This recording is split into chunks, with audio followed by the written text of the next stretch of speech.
her yek bi nazikiya hosteyeke jîhatî tev digere. Her yek bi hostetiya kulîlkfiroşek bisikilêta xwe dixemilîne. Her yek ji pîşeyeke cuda. Lê hemû ji bo heman armancê. Parastina xwezayê û di trafîkê de rêzgirtina li hemberî jinan û ajokarên bisikilêtan. Süslü Kadınlar Bisiklet Turu etkinliği otomobilsiz toplumlar. Çalakiya jinên xemilan diya ajotina baysikilan di roja civakên bê otomobîl de têl darxistin. Ev çalakiyeke balkişandinê ye.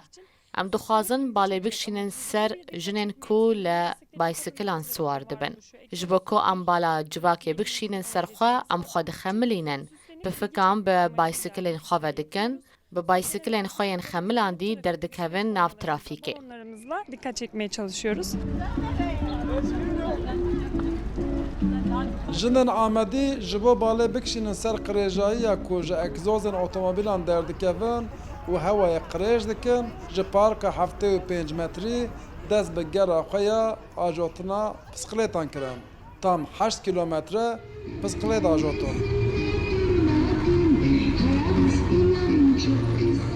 Rengîniya bisikilêtên wan û xemla wan kolanên Amedê xemilan. Dema çalakî li Amedê be, rengê çalakiyê jî diguhere. Bi qasî parastina xwezayê, parastina mafê jinan jî li pêş bû. û em dixwazin mesajê xwe jî bidin her derê her jiyanê de em dixwazin cî bigirin û bi xemla cî bigirin û armanca me jî ev e îro. Em dixwazin bijîne em rengê xwe û dengê xwe em zimanê xwe bi hevdû li vir tiştek nîşan bidin. Awakîna em bêzin jin jiyan azadî. Em dixwazin em kola nabin. Herkes me bibîne. Yani herkes dixwaze em li mal nabin ya jî em xuya nekin lê em dixwazin em derva bin ku herkes me bibîne.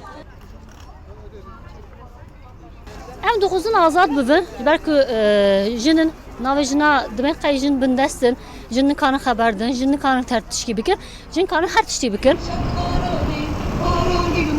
Çalakiya jinên xemilan dî di sala 2013 de li bajarê İzmîrê dest pê kir û her sal gelek bajar û welat li xwe girtin. Li seranserê cîhanê herî kêm li 25 welatan û nêzî 200 bajaran ev çalakî heman rojê û di heman demjimêrê de pêk tê. Çalakiya jinên xemilan dî yên Amedê heta birca keçikê dewam kir û li ber bircên dîrokî bi govend û stranên Kurdî bi dawî bû. Maşallah dekak, Rûda Amed.